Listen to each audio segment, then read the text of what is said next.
today we're going to talk about if you have been delegating consistently tasks and activities, whatever you want to call it, your to-do list. You've looked at it and you thought like, I'm going to delegate this to my team and it hasn't reduced your hours, then you're probably not delegating the task. And what you're doing is what I call false delegation, which is, hey, it seems like you decided like you're going to be the leader and you're going to hand off things to your team, except then it seems like I'm in charge of a kindergarten almost, because yes, they'll run off and do what they're supposed to do, but they come back with 1,000,001 questions. Or could you just check this?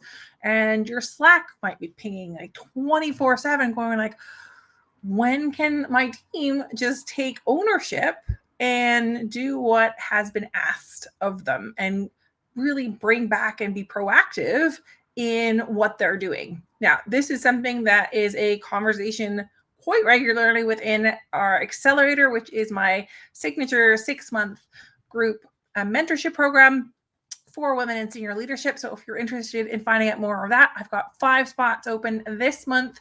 So DM me the word accelerator and we'll have a conversation around that.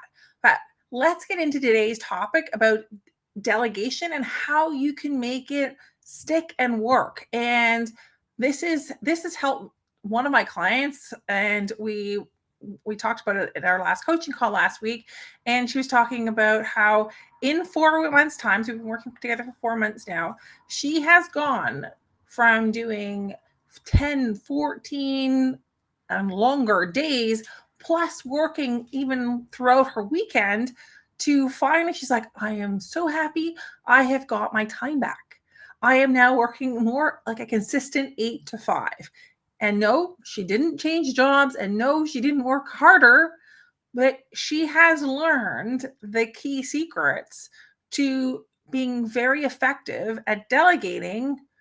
And most importantly, there's a huge mistake that I will share with you later on that just completely sabotages your efforts to delegate.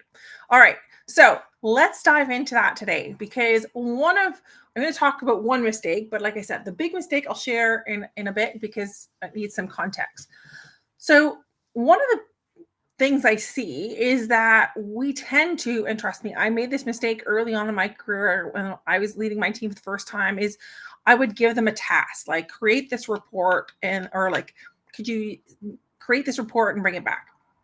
Right? I'm just handing off the task, but I'm not handing over ownership of what needs to be completed, which at times can be really, really difficult, right? So it's like, send me this report, but I still had to approve it. I still had to fix it. I had to chase after my team members to get them to do things, rather than as delegating the outcome, making them responsible for the outcome or the result that they are needing to be responsible for, right? So as long as you hold on to the responsibility of the outcome and the result, you actually, even though you've delegated the task to your team member, you still own that task. And this is why it is so important to really start being very clear for yourself of like, okay, what am I going to delegate to my team? And because I can hear the excuses already going through your mind, going like, but I could do it so much faster than my team can. I can do it much better than my team can. Yeah, probably, maybe, who knows? You may be right, you may be wrong. The problem is, as long as you keep thinking that and keep acting from that perspective, you're never going to claim back your time. The other side of that is you're also not going to be very effective as a leader because you're not allowing your team any opportunities for growth. Will they make mistakes? Yes. Will things kind of go like sideways and you think like, sorry, bleep, I could have done that so much better myself? Yes. Here's the thing though, if you keep doing that, you're burning yourself out. Your team is just kind of going to sit back and relax because you are the safety net. You keep picking it up for your team members. They are not responsible. They don't have to be responsible because they know, hey, you're going to come in and save me. So last week, during the same call, this client who has achieved such a great and reclaimed, like I said, 20 plus hours of her time. She started sharing with me like, okay, well, now I want to start building and maintaining a tracker, KPI tracker, so that I can ensure that the process is going to work smoothly, that anything that gets missed or any crises, that I can pick those up. And her first thought was, I could do this. How do I need to do this? Because I don't want to make sure, like, get everybody to nitpicking, blah, blah, blah. Like, I feel like I'm micromanaging. At which point I was asking him, like, okay, but whose role is it to ensure that people follow their work processes? At which point, she's a director. She's got supervisors underneath her. So instead, excuse me. So instead of her doing all of the work to create this task or this outcome, right? Because the outcome that she wanted is she wanted to ensure that she knows what is on schedule, what is falling off the bandwagon, when does she need to step in order to secure resources from other departments. But she doesn't need to be the one that creates the tool and the system for that. So once she was able to clearly define the outcomes, as well as set when is she going to have these checkpoints, it was such an easy way to move it, go like, okay, I can hand this off to my supervisors, and also allow them some freedom in order to define and work out what that looks like, because they're the ones that are going to be responsible for that outcome. So being responsible for that outcome also allows them an opportunity to be able to do the work and in a way that for them makes sense. Because the other thing that I haven't even talked about right now is you might not know all of the ins and outs and the details, which your supervisors or your team members will know. And that just makes a better outcome in the long run. Because as long as you keep holding on to the results and the outcomes, being responsible for that, and just handing off the tasks, you stay as a bottleneck for your entire team, because they have to come to you for approvals. They have to come to you for all these quick questions. Anytime you have to be the one that points out what needs to be redone and reworked and how, and the questions of how, which means your email box is overflowing, your Slack is getting pinged constantly, and your email is filled with all these different check-in meetings that are not helpful and are really taking up a lot of your time. So let's talk about how you can now go to start delegating effectively, right? How do we go, like, what's a task? What's an outcome? So for you to do this first, the first step, of course, is simply to really be clear as like, okay, what is it that I want to get off my desk? What keeps coming back every single, like, regularly, right? Is there a specific question? Is there a report, for example, that keeps landing on your desk? Like, oh, I got to remember to send this report back again. So when you then have that recurring thing, I want you to start then defining, second step of this is define what is the outcome or result that needs to happen. So what type of quality needs to be delivered? What's the timing? What's the acceptance criteria? So for example, you could be having, hey, rather than saying, can you send this report, which is task delegation, delegate the outcome. You own monthly reporting. Here's the outcome. So in the case of my client, here's what I expect to see. We want to create, we want an outcome where we can measure how much the process is on time. And in each step of the process, we also want to ensure that we want to go towards a goal. And because it's the first time, we don't quite know what the on-time measurement is, but let's make some numbers up here. So suppose that you say, like, to start with, we want to reach 75% on time, but our ultimate goal is to reach 95%. So now that person, so in the case of my client, her supervisors are now responsible to ensure in the first instance that they can even create and monitor so that they have a report to be able to tell her, like, okay, we are 75% on time or not, identify where it needs to be improved, and then also is responsible for the future process and the future outcome and result of getting their team and getting her team up to 95%. Like, that is a huge shift from if you are going to take that on yourself. Because what happens if you're like, hey, just send this report? Then what they get to do is they send you the report and you still are left with all the work. Let's analyze it. Let's figure it out. Let's talk to the right people. Instead of putting the responsibility at the right level in your team. So that is a second step. Define your result and what it is you want to achieve. Now look at the ownership. Assign it to somebody, both the work as well as how they report it out. So for this client, she can work together with her supervisors. Like this is your work assignment. Now how are we going to report this out? What does that look like? Now, I know for some, you're like, oh my God, I'm going to have to let all of this go. Yes and no, because I still want to give you the opportunity, and this works really well for even the most high performing of teams, is create a time slot every week or every 2 weeks where you can really review the progress, what is going on. That's when they can come to you for questions. This works in 2 ways.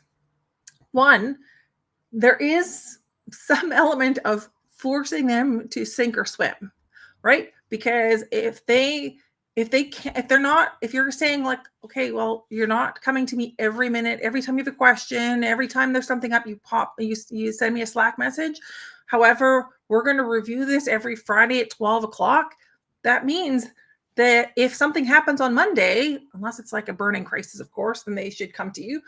But generally, all those small little questions that kind of are sort of like looking for approval, they should either be able to work on it themselves or work through it and be therefore taking initiative and being proactive, or they hold off until Friday, at which point that is a really great moment for you to start coaching them. I'm like, okay, so what would you have done in this situation? Right? So that's your 4th step. Lock in a review cadence of, at the most, depending on the size of the responsibility you've given them, right? It could be 10 minutes, 15 minutes, 30 minutes. Just don't overdo it. And the last one, and this is where this biggest mistake comes in, that I promised you at the very beginning of this, is resist rescuing. If you see your team member, they're starting to kind of sink, they're not quite swimming yet effectively, this doesn't mean it's time for you to step in and do the work again, because this is where most women leaders tend to revert back to old habits. And this is why so often when you thought you've delegated, it fails. Why? You aren't reclaiming your time. So what you do at that point in time, so this is happening during your review cadence, or it could also be happening if they show up at your door, because in the very beginning, they're going to do this. It's like, oh, I have a quick question. Can I all right, you know what, can this wait until you start asking questions? Coach with questions. Is it possible for this to wait until a regular check-in? No. Okay. What have you tried to solve it yourself? Well, nothing. All right. That's your first step. So allow them to figure some space, some boundaries, right, to work it out themselves. Because you're never going to get out of the weeds. You're never going to reclaim your time. Your team is also not going to become proactive and take initiative unless you start creating the environment where they are required to do so. So if you find yourself, and I've had messages in my DMs for the last week and a half going like, oh my God, Kim, I have a team. I'm a big babysitter. I didn't become a leader to babysit everybody. I became a leader to make impact, to, yes, have a team, of course, but that are very proactive, that are taking initiative, that are solving problems and then telling me about the solutions. Not, I have to answer all these questions. I keep getting Slack messages constantly. Like, really, if I have to do this for them, I might as well do the job myself without the team. It's going to cost me probably less time in the long run, but it's going to cost me time either way. So using these steps, my client now in 4 months' time, again, has gone from working 10 to 14 hours a day plus weekends to now can work like consistent 8 to 5 for the first time in years. And I mean, really like 3-4 years now. And this isn't because she changed jobs. It's not because she worked harder, because she led differently. And now her team is stepping up and they're learning the skills needed in order to, for her supervisors, for example, to manage their own individual team members, but also how to take more initiative and be more proactive. So they're growing into a high-performing team, which can run on its own. And that is such a relief because now she has the time to also do more of the strategic work that is needed as part of her role. Now, if this is you, because like I said, I've had so many DMs in the last couple of days on talking about your team, like what is going on, blah, blah, blah, blah. Then I want you to invite you to a quick 20-minute call with me. So if you want one of those spots, there's only 3 or 4. I'm thinking I might open up 5 really if there's a lot of interest, which I know there always is. So 5 spots. I'm going to cap it at 5 spots this week because otherwise I'm just going to run out of time.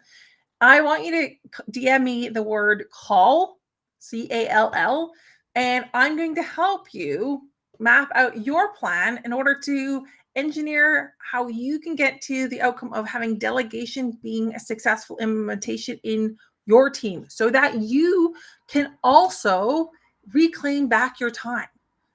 Let me ask you, what would you do if you could reclaim back 5, 10, 15 hours of your time every week?